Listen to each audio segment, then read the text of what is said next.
Welcome to my paradise, Mother. How are you today? Apa kabar, Mam? Super eksklusif. Talkshow kali ini gue akan ngebahas tentang Omnibus Law, rancangan Undang-Undang Cipta Kerja. Sekali lagi, rancangan Undang-Undang Cipta Kerja. Kebetulan ibu gue ini, mama gue dulu sekolah hakim jaksa SHD. Jadi beliau merupakan sesepuhnya dari ilmu hukum. Ma, gimana hukum menurut pendapat mama, Ma?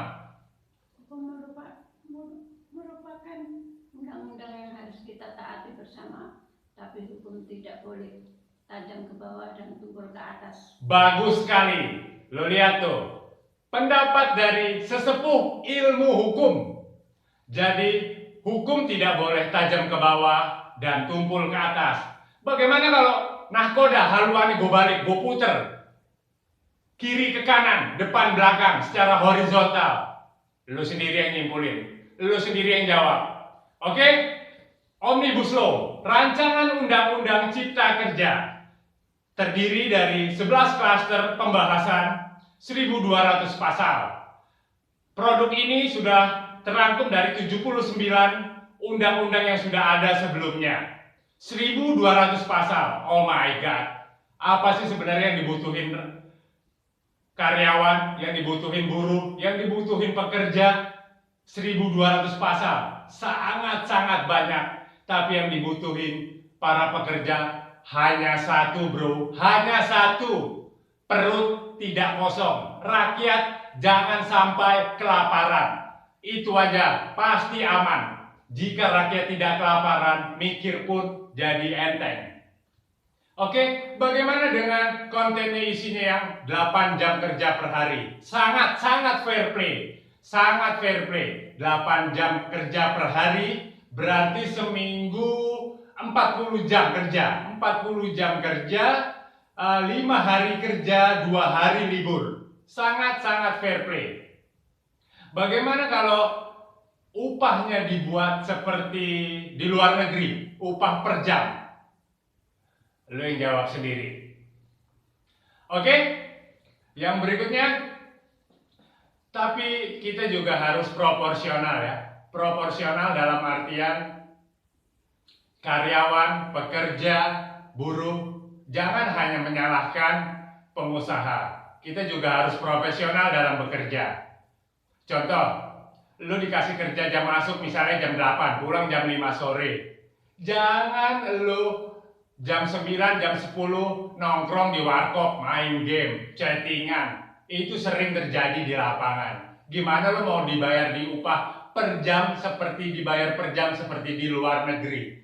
Gue rasa masih susah ya, kecuali di pabrik. Kalau di pabrik pengawasannya masih bisa. Tapi kalau yang di lapangan, 8 jam kerja, 3 jam, 4 jam dihabisin nongkrong di warkop, main game. Kasihan juga perusahaan. Jadi harus win-win solution antara pengusaha, owner dengan karyawan. Bagaimana dengan pengusaha nakal yang tutup mata? Pengusaha, ingat, pengusaha itu sudah ada di comfort zone, zona aman. Pengusaha sudah berada di zona aman. Bagaimana dengan pekerja karyawan? Pekerja karyawan belum berada di zona aman. Pekerja karyawan di zona nyungsep, ingat itu. Pekerja karyawan di zona nyungsep. Ketika pengusaha mendirikan CV, PT, pengusaha itu sudah mendapatkan regulasi dari government, regulasi tentang ketenaga kerjaan, mulai dari upah minimum regional, jam kerja, lembur, dan lain sebagainya. Contoh gue sendiri, gue kerja gak pernah 8 jam, gue kerja selalu di atas 10 jam kerja. Tapi apa? Perusahaan tutup mata, pengusaha yang nakal tutup mata, lembur juga gak dibayar. Tapi ya udah, gue sih have fun aja kerja, ya kan? Itu makanya gue bilang banyak juga, gue bicara oknum, banyak oknum pengusaha nakal. Jadi dia ketika mendirikan CV, PT, dia sebenarnya sudah tahu, dia sudah baca gitu loh regulasi apa dari government. tapi dia seolah tutup mata, tidak membayarkan lembur dan lain sebagainya.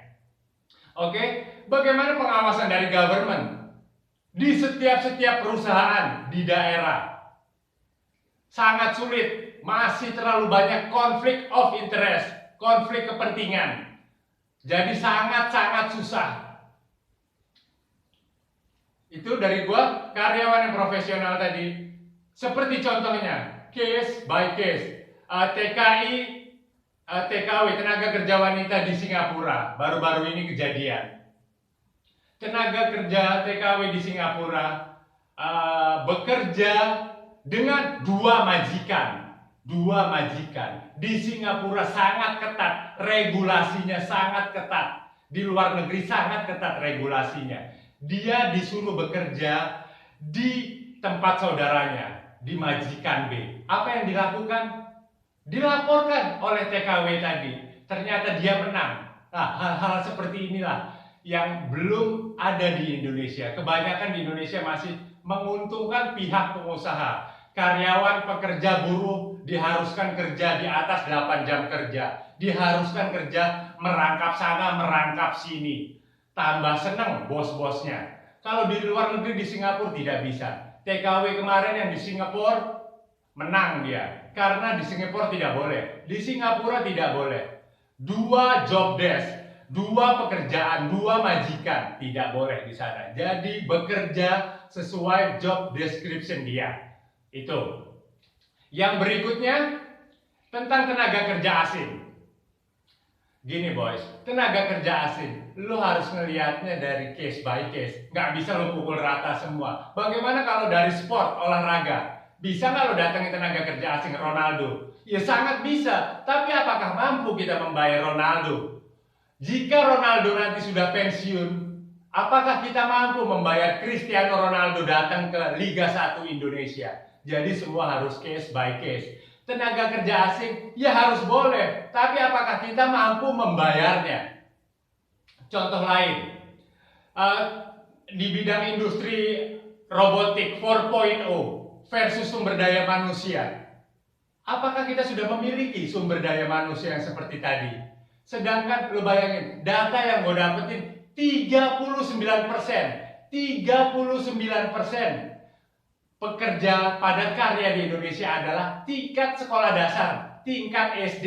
Bisa lo bayangin, 39% tingkat SD, bukan sarjana. Makanya kita harus memberikan coaching klinik, pelatihan, mentoring, tutorial untuk karyawan-karyawan yang berpendidikan rendah agar karyawan-karyawan tersebut mendapatkan sumber daya manusia, manajemen mutu, ISO 9000 yang baik, yang layak untuk bekerja di perusahaannya. Kita banyak kok motivator-motivator terkenal. Contoh Andrew Wongso, James Hui, Hermawan Kertajaya, dan masih banyak lagi guru-guru yang lainnya. Kalau perlu kita datengin Anthony Robbins dari Amerika untuk melatih mereka, mentraining mereka agar mereka menjadi sumber daya manusia yang kuat, yang handal di Indonesia. Oke, contoh lagi lain. Gue punya teman di Freeport, Papua. Dia hanya karyawan level biasa. Sekarang dia sudah pensiun di Freeport. Apa yang gue tanya dari dia? Banyak pekerja asing di sana ya Pak ya? Iya banyak katanya dia. Akhirnya gue ngobrol-ngobrol sama dia. Mas, kalau untuk buka tambang emas nggak usah tenaga asing, tenaga ahli asing mas. Saya juga bisa mas katanya. Lo bayangin, dia hanya karyawan level manager, level biasa. Tapi dengan ilmunya dia selama bertahun-tahun di Freeport, dia mampu mengelola tambang emas. Dia memberi jaminan seperti itu. Lo bayangin. Pinter kan Indonesia, sumber daya manusia Indonesia sangat-sangat pinter. Itu true story yang gue lakuin sendiri. Oke, bagaimana dengan sharing saham? Sudah adakah di Indonesia? Mudah-mudahan. Sharing saham untuk karyawan agar karyawan tersebut betah bekerja di perusahaan. Contoh, ini sangat-sangat bagus. Presiden dan CEO Siemens Technology Industries di Jerman sana, Mr. Joe Kaeser, dia membagikan 80% sahamnya di dunia 80% untuk karyawan-karyawannya. Dia cuma bilang apa? Sustainable Development of Technology. Jadi dia akan menumbuh kembangkan perusahaannya ke arah yang lebih baik, ke jenjang yang lebih baik. Contoh, dari sumber daya manusia, dari manajemen mutu ISO 9000, dari HRD, dari produk yang dimilikinya, dan semuanya. Dia akan mengembangkan perusahaannya ke arah yang lebih baik, dan baik lagi ke depannya. 80% lo bayangin, dari 377.000 karyawan, berarti sekitar 300.000 karyawan. Siemens profit sharing sejak tahun 2008 lalu. Gila lo. Saham dibagi untuk karyawannya, untuk buruh-buruhnya, agar betah dia tinggal di perusahaannya. 80% lo bayangin, 80% sejak 2008 lalu. Karyawannya menjadi pemegang saham gratis dari Siemens Technology Industries di Jerman sana. Bisa lo bayangin kan? 400 juta euro telah disalurkan di profit sharing pool oleh Siemens. Lo bayangin, 400 juta euro sudah disalurkan untuk karyawan-karyawannya sejak tahun 2008 lalu. Oke bro, kita semua adalah saudara, kita semua adalah brotherhood. Anda wakil rakyat, dipilih oleh rakyat. Jadi mohon, terimalah kami. Kami tidak ingin anarkis, kami tidak ingin rusuh. Terimalah kami di kantor Anda, di tempat Anda bekerja. Anda yang kami pilih. Kami tidak mungkin rusuh, kami tidak menginginkan kerusuhan anarkis. Kami hanya ingin menyampaikan pendapat kami, itu saja. Tolonglah terima kami. Kami hanya ingin menyalurkan aspirasi pendapat kami untuk pekerja dan buruh-buruh. Tolong terimalah kami di kantor wakil rakyat Anda. Kita semua adalah brotherhood. Bukan begitu, Mam? Kita semua adalah saudara-saudara. Kita sedang tidak berperang. Musuh kita bukan rakyat kita sendiri.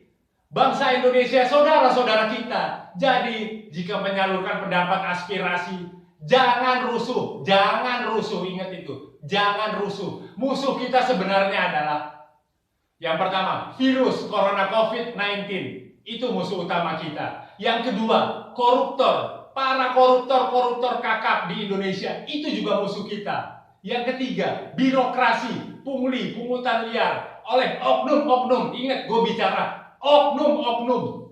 Birokrasi yang sulit yang telah dilakukan oleh oknum-oknum di government itu adalah musuh kita. 3 musuh kita. Corona COVID, para koruptor, dan birokrasi yang sulit. Itu adalah musuh kita. Jadi tolong terima kami di kantor wakil rakyat Anda. The good law, the best of law.